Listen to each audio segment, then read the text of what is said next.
Student, इससे पहले की वीडियो में अकाउंट में आप लोगों ने थ्योरी का पोर्शन पढ़ा। पार्टनरशिप क्या है, पार्टनरशिप डीड क्या है, कैपिटल क्या होती है और किस तरीके से पार्टनरशिप फर्म एक बनकर के तैयार होती है, कैपिटल क्या है, ड्राइंग क्या है।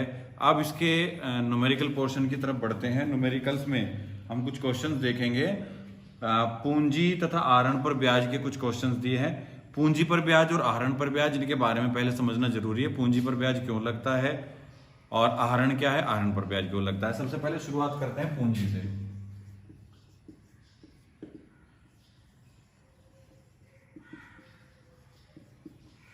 पूंजी वो शुरुआती अमाउंट है, शुरुआती धनराशि है जिसे लगा करके पार्टनर्स अपना व्यापार शुरू करते हैं। शुरुआत में सबसे पहले कैपिटल लगाई जाएगी, कैपिटल लगेगी तो व्यापार शुरू होगा।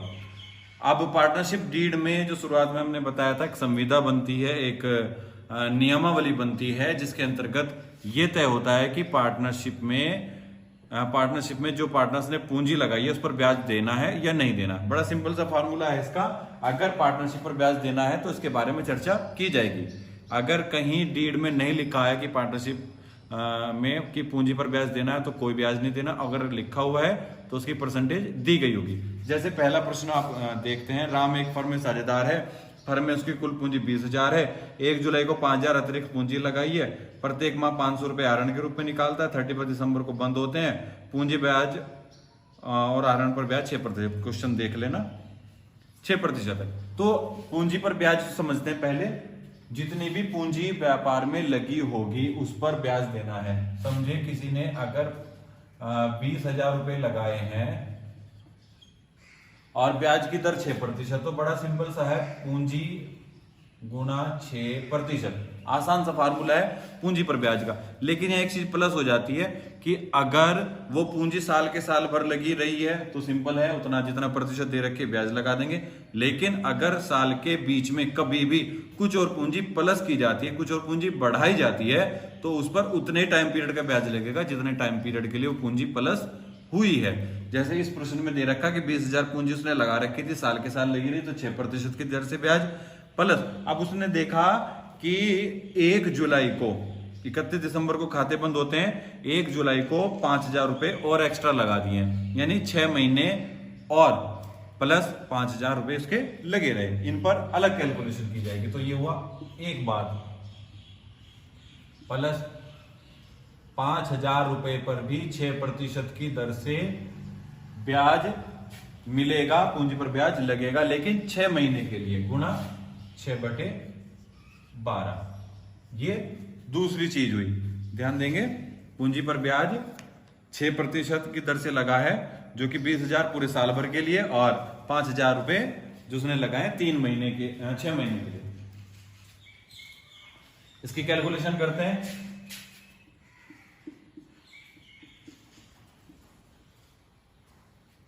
शायद 1,200 रुपए तो उसकी मेन अमाउंट हो गई है, उस पर मिला, प्लस यहां 5,000 रुपए उसने 6 महीने के लिए लगाए हैं। इसकी भी कैलकुलेशन करते हैं। 6 दूनी 12, 6 0 0 और 150। अब कुल पूंजी पर ब्याज हो गया 1,350 रुपए। ये क्या है? Interest on capital. ये कंसेप्ट क्लियर हो गया। अब आहरण पर ब्याज को समझने के साथ साथ एक चीज और समझनी जरूरी है। इसे हम रेज कर रहे हैं, इसके बाद देखिएगा। आहरण पर ब्याज में एक चीज शामिल होती है कि अगर साझेदार पार्टनर हर महीने कुछ धनराशि निकालता है, हर महीने के शुरुआत में निकालता है, मध्य में निकालता है या लास्ट में निकालता है, तो वहां एक टेबल की हमें जरूरत पड़ेगी। वो ध्यान देंगे, इस चीज को बिल्कुल दिमाग में फिट कर लीजिएगा।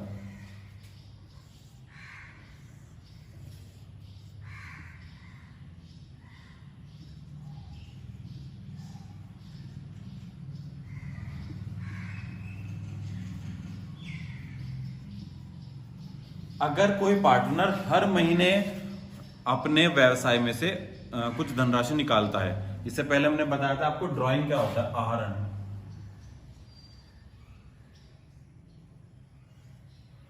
अपने व्यापार में से अगर साझेदार पार्टनर कुछ धनराशि निकाल लेते हैं अपने खुद के प्रयोग के लिए, क्योंकि वो तो पार्टनर्स क्या होता है, उस साझेदारी फर्म के, उस पार्टनरशिप के मालिक होते हैं, ओनर होते हैं, तो वो अपने प्रयोग के लिए मालिक धनराशि निकाल सकता है।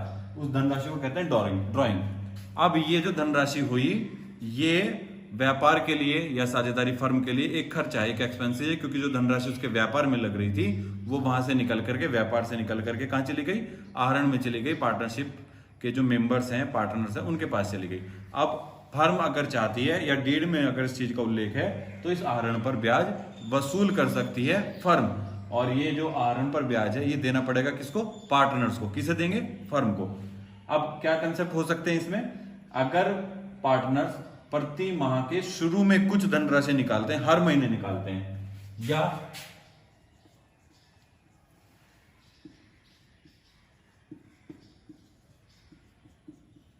प्रत्येक महीने के लास्ट में निकालते हैं कुछ धनराशि, या प्रति माह मध्य में।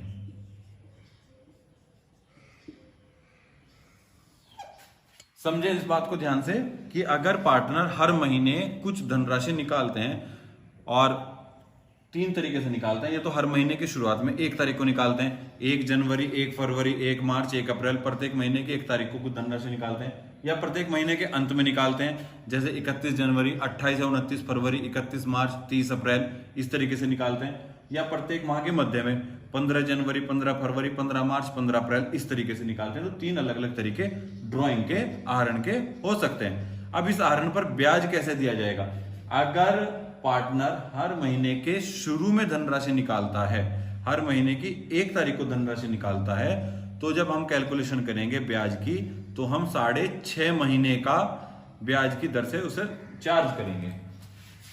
6.5 डिवाइड बाई 12, ये कंसेप्ट होगा, ये तरीका होगा।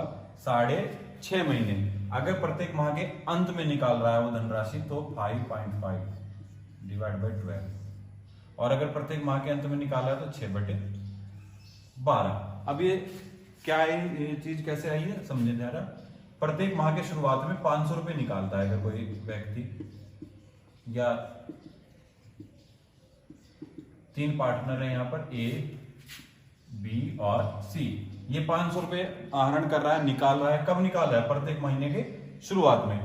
बी जो पार्टनर निकाल रहा है धनराशि, वो निकाल रहा है प्रत्येक महीने के अंत में,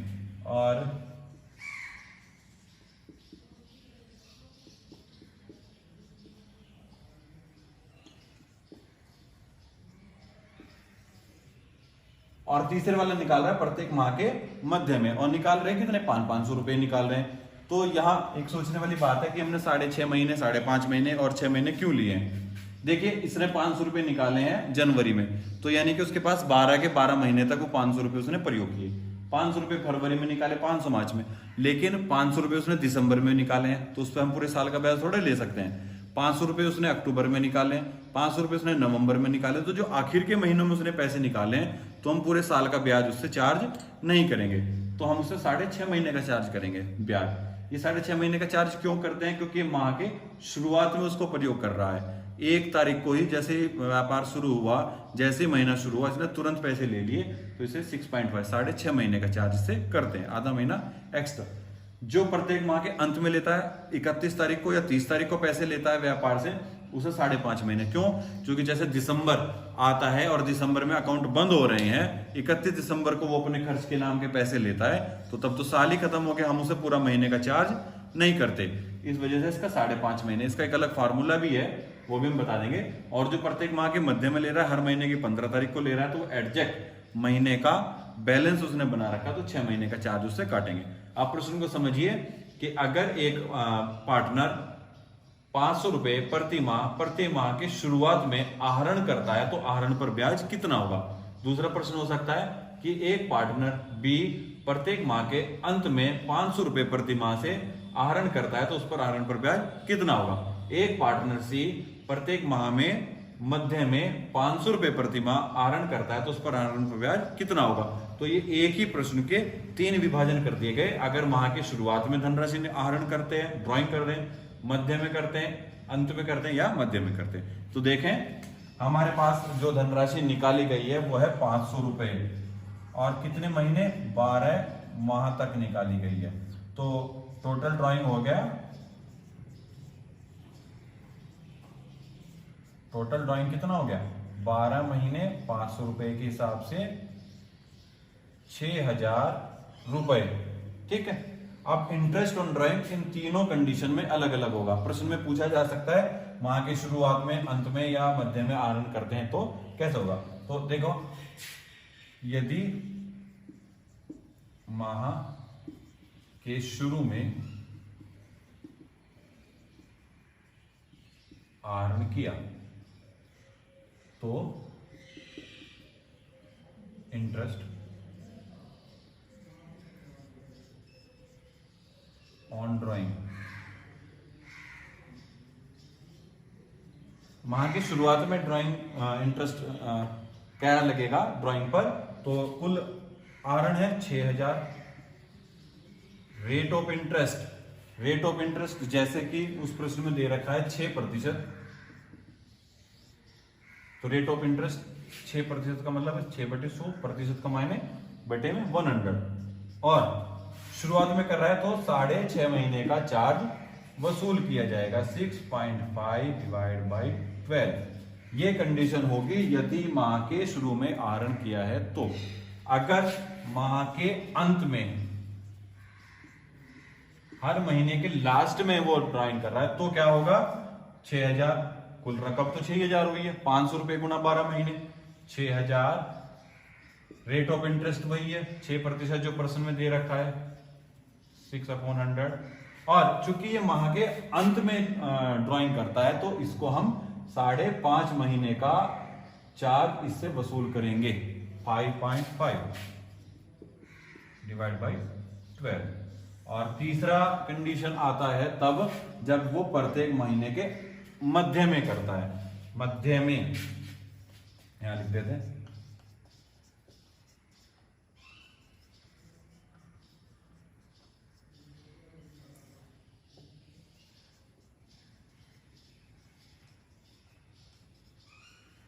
प्रत्येक महीने मध्य में आहरण करने पर हो जाएगा 6000, रेट ऑफ इंटरेस्ट 6% और 6 महीने डिवाइड बाई 12 महीनों से।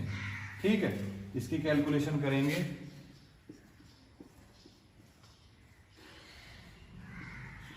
यानी 30 × 6.5 0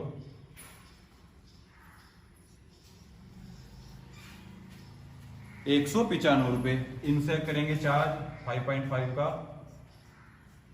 6 दूनी 12 2 30, यानी कि 30 5.5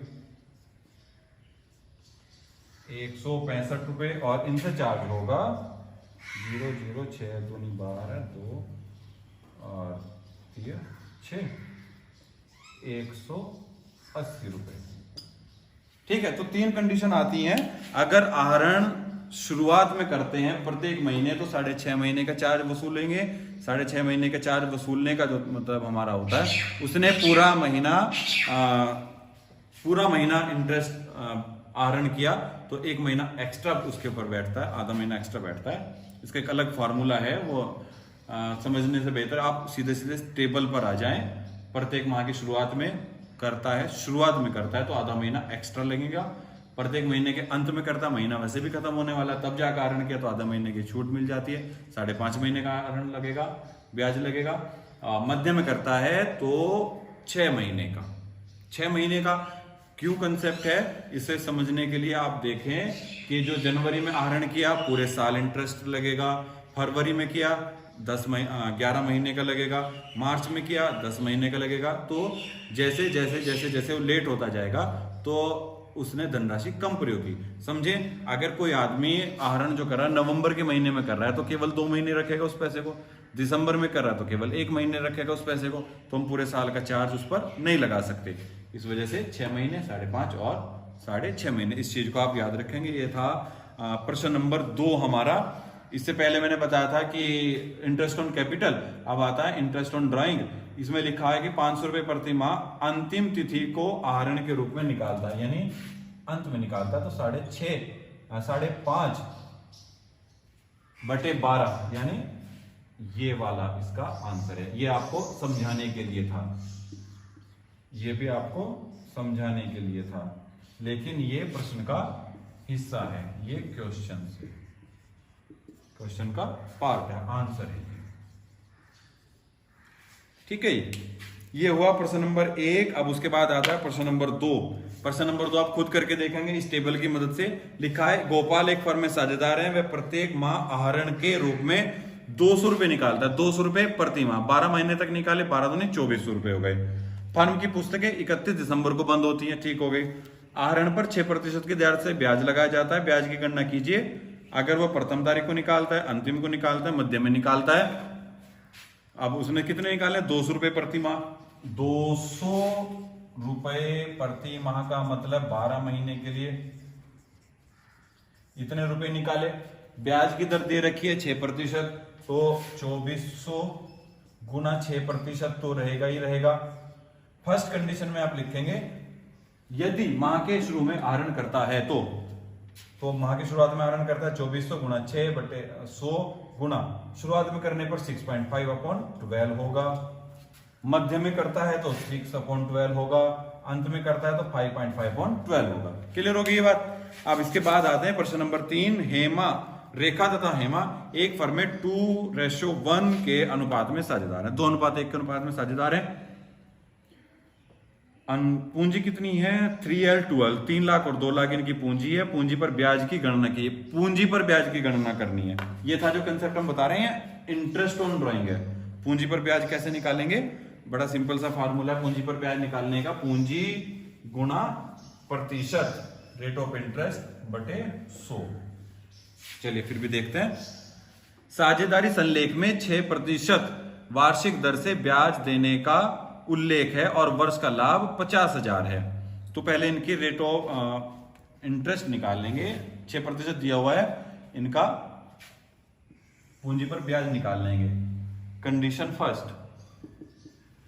फर्स्ट में कहते हैं साझेदारी संलेख में 6% ब्याज देना है और लाभ हुआ है 50,000 का। और इनकी कैपिटल है, रेखा की जो कैपिटल है और हेमा की जो कैपिटल है, ये कितनी दे रखी है? 3 लाख और 2 लाख। 3 लाख और 2 लाख इनकी कैपिटल दे रखी है। अब हमें निकालना है 6% की दर से ब्याज।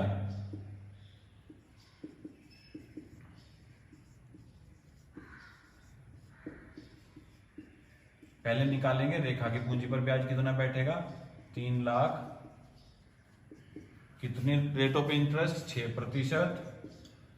6% की दर से पूंजी पर ब्याज कैलकुलेट करिएगा। 6% की दर से हो जाएगा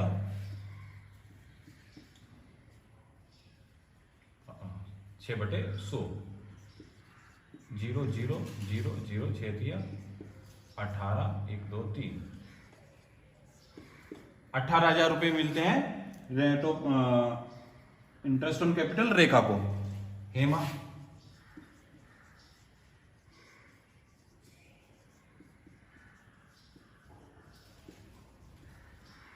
हेमा की पूंजी 2 लाख, 6%, 6 दूनी 12,000 रुपए। ठीक है जी। तो प्रश्न नंबर 1 इसका ऑप्शन 1 है कि इनको मिलेंगे 18,000 और 12,000। इसमें एक चीज दे रखी है, वर्ष का लाभ 50,000 है। लाभ हमारी पूंजी के ब्याज से ज्यादा होना चाहिए। पूंजी पर ब्याज तब मिलेगा जब हमारा लाभ पूंजी पर ब्याज से ज्यादा हो। अगर कहीं कंडीशन आती है कि लाभ तो है कम और पूंजी पर ब्याज बैठ रहा है ज्यादा, तो हम कम ही ब्याज देंगे, उतना नहीं देंगे जितना निकला है। सेकंड कंसेप्ट पढ़ाते हैं। संलेख में पूंजी पर ब्याज का कोई उल्लेख नहीं है तथा लाभ 50,000 है। जब संलेख में पूंजी पर ब्याज की कोई चर्चा ही नहीं है तो पूंजी पर ब्याज नहीं दिया जाएगा, कितना भी लाभ होता रहे। फिर क्लियर होगी बात। अब उसके बाद पूंजी पर ब्याज कुछ नहीं देना, सीधे सीधे न केवल प्रॉफिट बांटेंगे। तो आंसर आएगा सेकंड का। हमारे से पूछा गया पूंजी पर ब्याज की गणना कीजिए। पूंजी पर ब्याज 0, क्योंकि जब साझेदारी संलेख में पूंजी पर ब्याज की चर्चा नहीं है तो पूंजी पर ब्याज नहीं मिलेगा। थर्ड है संलेख में पूंजी पर ब्याज 6% वार्षिक है तथा लाभ 20,000 है। अभी अभी हमने कैलकुलेट किया 6% की दर से 18,000 रुपए और 12,000 रुपए आए। ये तो उसका फर्स्ट। सेकंड है कोई ब्याज नहीं देंगे। क्यों नहीं देंगे? क्योंकि साझेदारी संलेख में इसकी चर्चा नहीं है।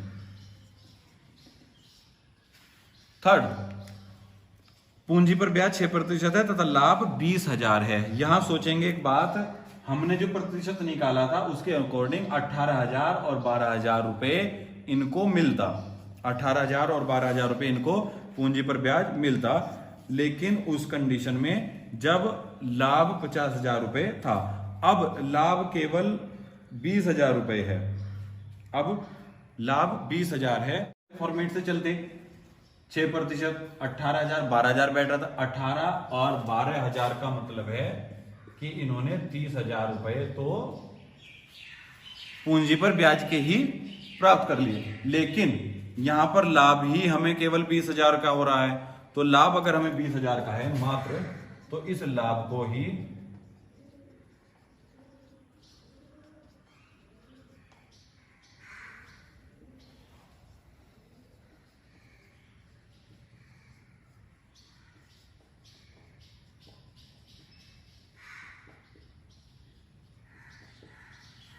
ये लिखा लाभ 20,000 है। लाभ 20,000 को ही पूंजी पर ब्याज के रूप में बांट सकते हैं। जब इससे ज्यादा लाभ ही नहीं है तो पूंजी पर ब्याज इससे ज्यादा दिया ही नहीं जा सकता। अब इनकी जो कैपिटल का रेशो है वो 3:2 है।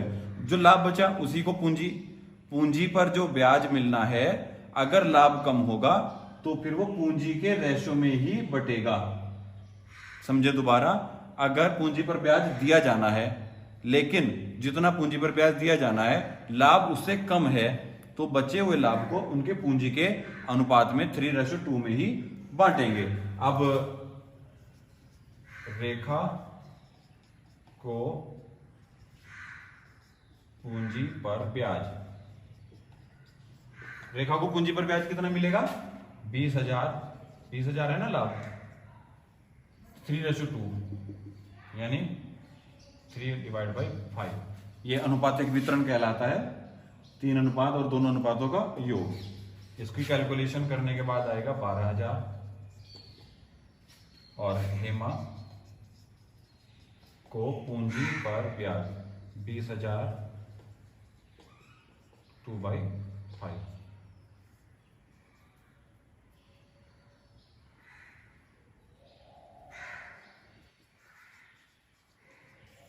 8,000 और 12,000।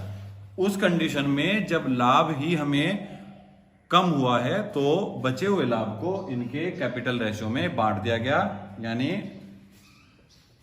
12,000 और 8,000 के रूप में। लास्ट वाला पॉइंट है संलेख में पूंजी पर ब्याज 5% और व्यापार में हानि 5,000 की है। सिंपल सी बात है, अगर व्यापार में हानि हो रही है तो ब्याज कहां से देंगे? पूंजी पर ब्याज तो देने का मतलब ही कुछ नहीं बनता है। इस तरीके से हम लोग लास्ट वाले ऑप्शन में कहेंगे पूंजी पर ब्याज कुछ नहीं मिलने वाला। ये थे प्रश्न नंबर